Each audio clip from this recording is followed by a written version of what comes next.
डमरू के इस अध्याय में आपका स्वागत है। मैसेजिंग टाइमिंग की फसल बो दो और सफलता की फसल काटते जाओ। आज की राजनीति इसी सिद्धांत के इर्द गिर्द घूम रही है और बीजेपी ने इसमें महारत हासिल कर ली है, क्योंकि बीजेपी ने अपनी 5वीं लिस्ट जारी की, जिसमें देश के 17 राज्यों के कुल 111 उम्मीदवारों के नाम हैं। होली का त्यौहार है। गृह मंत्री अमित शाह ने होली की बधाई देते हुए कहा कि 500 वर्षों के बाद अयोध्या में होली खेलेंगे रघुवीरा। 22 जनवरी को अयोध्या में रामलला की प्राण प्रतिष्ठा के बाद मोदी दूसरी गोटियों को जमाने में जुट गए थे और अब वो अपने राज को बचाने में जुट गए। तो क्या राम का मुद्दा नेपथ्य में चला गया? जब बीजेपी ने अपने उम्मीदवारों की सूची जारी की तो उसमें 111 जो नाम दिए, उसमें मेरठ से टीवी धारावाहिक के राम यानी अरुण गोविल को अपना उम्मीदवार घोषित किया और कई संशय और शंकाओं को विराम मिल गया। विश्व में 2019 में कोरोना की बीमारी ने दस्तक दी थी और 2020 ने विश्व को वो मंजर दिखाया था जब सारा संसार बंद हो गया था। पर इसकी एक झलक भारत जैसे देश को बहुत पहले देखने मिल गई थी, जब 1987-88 के दौर में टीवी का एक ही चैनल हुआ करता था, दूरदर्शन, जिस पे रामायण सीरियल आता था। तब छोटे छोटे कस्बों की तो छोड़िए, बड़े बड़े शहरों की रोडें सूनी हो जाती थी। 2020 में जब लॉकडाउन लगा था तब रामायण सीरियल का पुनः प्रसारण हुआ था और आज रामायण की फिर से चर्चा हो रही है। वजह है मेरठ में बीजेपी की प्रत्याशी की घोषणा, जिसमें राम का अभिनय करने वाले अभिनेता अरुण गोविल को मेरठ से लोकसभा का उम्मीदवार बनाया गया है। हालांकि पहले कहा जा रहा था कि अयोध्या में उनको प्रत्याशी बनाया जा सकता है, पर अयोध्या में पूर्व सांसद को ही अवसर दिया गया और मेरठ में उनके नाम की चर्चाएं चलने लगी, जो सही साबित हो।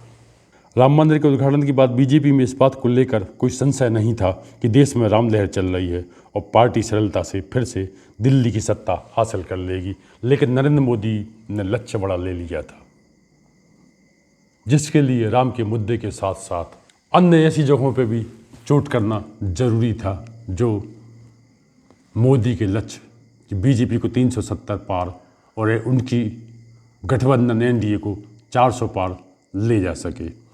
इसके लिए जब हाथ पांव चलाना जरूरी हो गया तो मोदी ने चारों तरफी की गोटियां सेट करनी चालू कर दी थी। जानकार कह रहे हैं कि मोदी कह नहीं रहे हैं, पर उनके नेतृत्व में लड़ा गया ये अंतिम चुनाव हो सकता है। इसलिए बीजेपी के मैनिफेस्टो का केंद्र राम मंदिर का मुद्दा हल करके भी राम का नाम पार्टी और जनता के बीच बनाए रखने के लिए अभिनेता अरुण गोविल को लाया गया है। हिंदी पट्टी की जनता के बीच में मैसेजिंग जरूरी था कि मेरठ दिल्ली से सटा हुआ क्षेत्र है और तमाम तरह के हालातों से बढ़ने के लिए बीजेपी को प्रतीकों की ज़रूरत है, इसलिए ऐसा किया गया। इसके साथ ही हिमाचल के मंडी लोकसभा क्षेत्र से अभिनेत्री कंगना रनौत को लोकसभा का उम्मीदवार बनाया गया है। कंगना के बारे में फेमस है कि महाराष्ट्र की उद्धव सरकार के खिलाफ यदि कोई ज़बरदस्त तरीके से लड़ता हुआ दिखाई दे रहा था तो वो कंगना ही थी। यहाँ तक कि कंगना को इसका अभिशाप भी झेलना पड़ा जब उनके घर पे बुलडोजर चलाया गया और शिवसेना नेता संजय राउत ने व्यंग्य भी किया था कि हमने उखाड़ दिया, जिस पर कंगना का कहना था कि वक्त बदलेगा। और जब उद्धव की सरकार गई तो कंगना ने कहा वक्त बदल गया है। विवाद और कंगना का रिश्ता भी शुरू से चला आ रहा है। कंगना का ये बयान काफ़ी सुर्खियों में आया था। उनका कहना था कि देश को असली आज़ादी 2014 में मिली है। उन्हीं कंगना को जब हिमाचल प्रदेश से प्रत्याशी बनाया गया तो मंडी लोकसभा क्षेत्र की वर्तमान कांग्रेस सांसद प्रतिभा से जो चुनाव लड़ने के इरादे को इनकार कर चुकी थी, मना कर चुकी थी, उन्होंने फिर से दिलचस्पी दिखाना शुरू कर दिया है। हालांकि इसी बीच बीजेपी ने अपने कई सांसदों के टिकट काटे हैं। उनमें वरुण गांधी, प्रज्ञा ठाकुर, प्रवेश वर्मा, रमेश बिधूड़ी और संघमित्रा मौर्य जैसे नाम हैं। इनमें कई नाम ऐसे हैं जो पार्टी लाइन से हटकर बयान देते रहे और उस समय बीजेपी संगठन ने उनके खिलाफ कुछ नहीं किया। हालांकि ब्रजभूषण सिंह की टिकट अभी क्लियर नहीं हुई है, इसके बारे में अभी सस्पेंस बना हुआ है।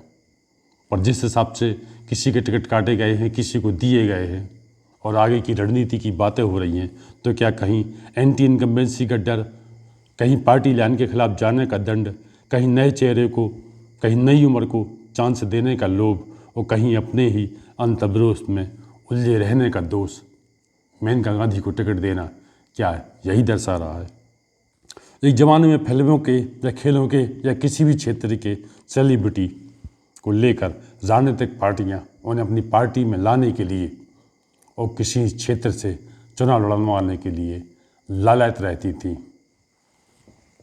आज का दौर बदल गया है। मोदी के उदय ने सारे स्टारों को पीछे छोड़ दिया है।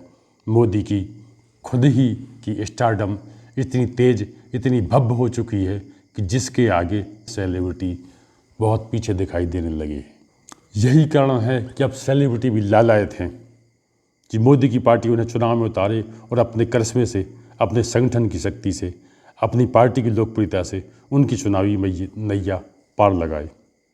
बीते सालों में बीजेपी ने इस पर काफ़ी मेहनत की है, इसलिए उसके पास संगठन है तो समर्पित कार्यकर्ता भी हैं जो अपनी मेहनत से प्रत्याशी को जिताने का मादा रखते हैं।